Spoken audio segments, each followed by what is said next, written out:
بسم الله الرحمن الرحيم والتين والزيتون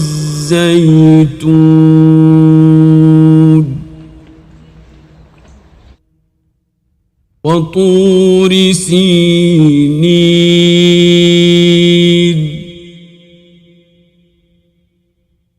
وهذا البلد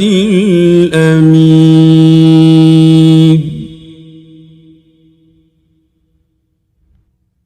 لقد خلقنا الإنسان في أحسن تقويم ثم رددناه أسفل سافلين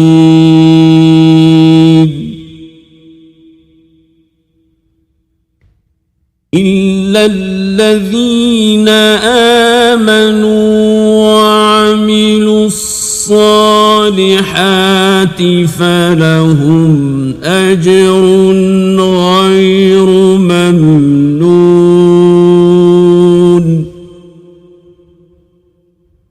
فما يكذبك بعد بالدين